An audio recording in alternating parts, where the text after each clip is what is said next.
기라! 어른들의 장난감을 리뷰하는 킬린TV의 킬린입니다. 오늘은 올해 4월 초에 구매한 니콘의 GFC 카메라를 리뷰하려고 합니다. FM2와 흡사한 디자인이 제 마음에 쏙 들어서 무지성으로 구매하였습니다. 몇 개월 동안 딱히 패션 아이템 외에 활용도가 없었습니다. 하지만 최근에 유튜브를 시작하면서 제 유튜브 채널의 주력 카메라가 되었습니다. 유튜브 촬영에 매우 장점이 많다고 생각해 리뷰를 제작하였습니다. 니콘의 1970년에서 80년까지의 카메라에 사용된 니콘의 각인 문자를 그대로 채용하고 있습니다. 여담으로 당시 니콘은 정말 잘 나가는 카메라 브랜드였습니다. 하지만 디지털 시대에 와서 캐논에 밀려 그리고 DSLR에서 미러리스와 스마트폰으로 판도가 바뀐 요즘에 소니에 밀려 항상 제품 출시 타이밍이 늦어 D800E 이후 전혀 관심 없는 브랜드가 되었습니다. 라떼 얘기는 접어두고 다시 디자인에 대해 말씀드리자면 GFC는 니콘 FM2가 생각나는 디자인입니다. 카메라를 오랫동안 좋아하시는 분들께서 플라스틱의 싸구려 느낌이 난다라고 얘기하는 걸 들었었는데 막상 보니 퀄리티가 꽤 만족스러웠습니다. 저도 필름 카메라부터 디지털 클래식 바디로는 후지필름, 라이카의 카메라들을 어느 정도 구매해본 입장에서 이 가격에 이 정도면 만족스럽다라는 생각이 들었습니다. 그리고 그분들 말처럼 당연히 강화 플라스틱 바디일 줄 알았는데 마그네슘 합금이 사용되었습니다. 리뷰 만든다고 스펙 보고 알았습니다. 의외입니다. GFC는 이 클래식한 디자인이 다 했다고 할 수 있을 정도로 제 마음에 쏙 드는 디자인의 카메라라고 할 수 있습니다. 역시 이쁜 게 최고입니다. 짜릿해. 니콘의 G는 미러리스 라인입니다. FC의 F는 퓨전, C는 캐주얼의 약자입니다. 이름에 담긴 이야기로는 긴 시간 동안 카메라와 진지하게 마주보며 걸어온 니콘의 과거, 현재, 미래를 잇는다는 의미인데 딱히 와닿지 않습니다. 퓨전 캐주얼보다는 퓨전 클래식이 더 낫지 않을까 생각됩니다. 두 가지 렌즈 킷으로 출시하였습니다. 1650mm의 가변 조리개의 줌 렌즈, 보통 번들 렌즈라고 부르죠. 그리고 28mm 조리개 2.8의 스페셜 에디션 렌즈입니다. 저는 28mm 킷을 구매하고 1650의 번들 렌즈는 검정색으로 따로 구매하였습니다. 렌즈가 둘 다 가벼워서 좋았습니다. 추가로 디테일한 클로즈업 촬영을 위해 50mm 마크로 렌즈를 구매했습니다. 석이 2021년에 출시한 렌즈인데 당연히 화질은 좋습니다. 렌즈 최대 개방의 100% 사이즈인데도 굉장히 선명합니다. 전체 화면입니다.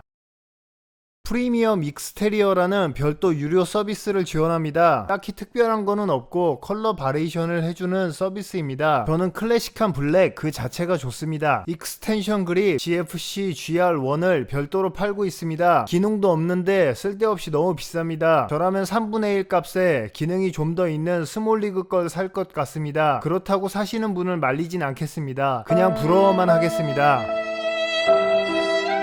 소형 렌즈와 바디 다 합쳐도 1kg이 되지 않습니다. 가벼운 무게로 스마트폰 용도에 좀 튼튼하게 나온 짐벌로도 운용이 가능합니다. 또한 슬라이더 같은 모터가 필요한 장비들도 적은 예산으로 장비를 꾸릴 수 있습니다. 보통 스튜디오 장비를 꾸릴 때 적게는 수천만원에서 많게는 수억 이상이 들기도 합니다. 하지만 적은 부피와 무게 그리고 살짝 라이트한 촬영을 한다면 몇백만원 예산으로도 충분히 괜찮은 유튜브 컨텐츠를 제작할 수 있습니다. 유효화소 2088만 화소로 예전 ODA 1200만 화소가 광고 시장을 씹어 먹었던 걸 생각한다면 충분한 화소라고 생각할 수 있습니다. 그런데 왜 저는 요즘 1억 화소의 중형 카메라로 사진을 찍고 있을까요?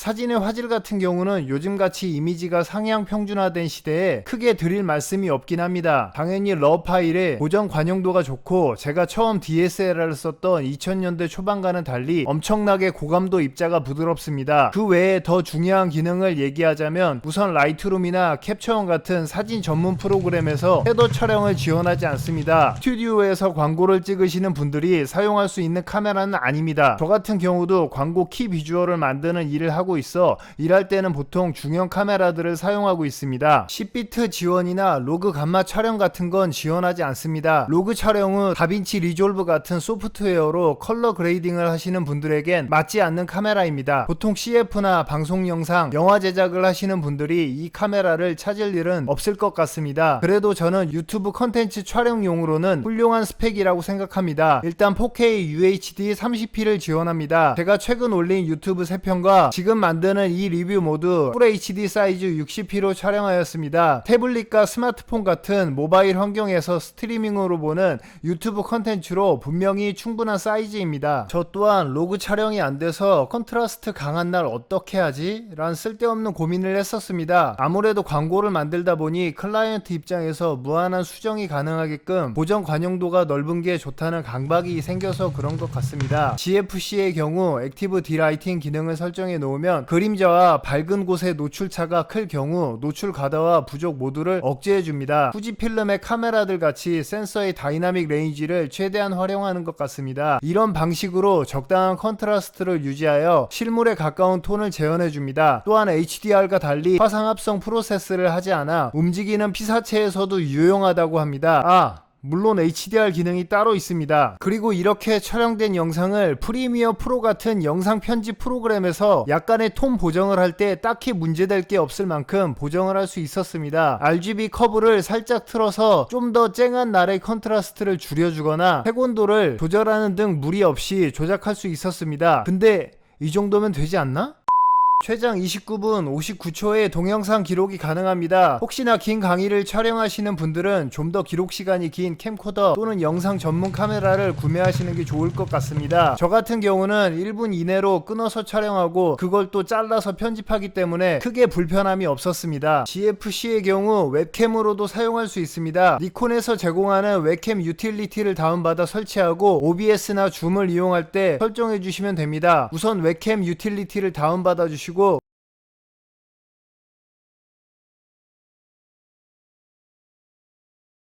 설치하시면 됩니다.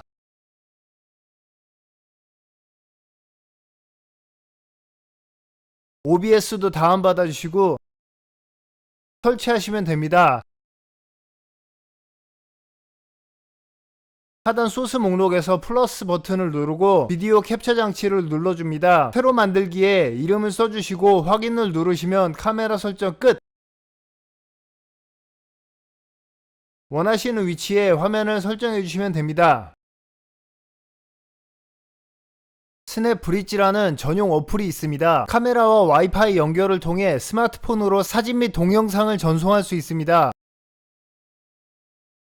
스마트폰 태블릿에서 원격 촬영도 가능합니다. 요즘 대부분의 카메라들이 지원하는 기능입니다. 참고로 전 안 씁니다.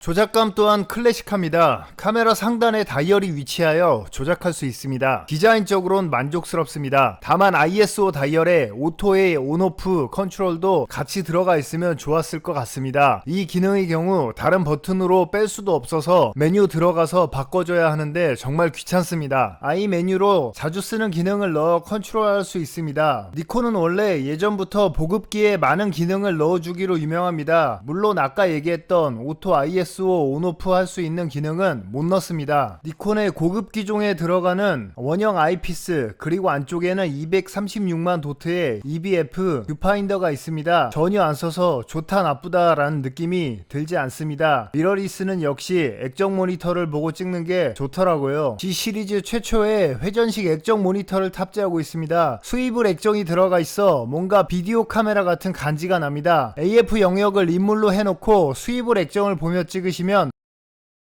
편안하게 셀프 촬영하실 수 있습니다.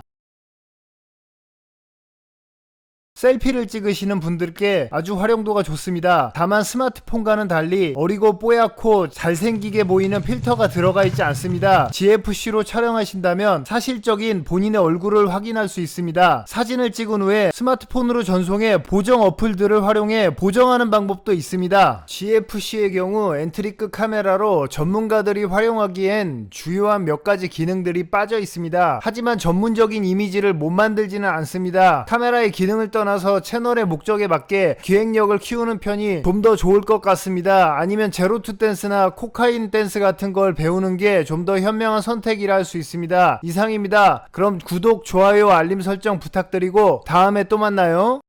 길빠!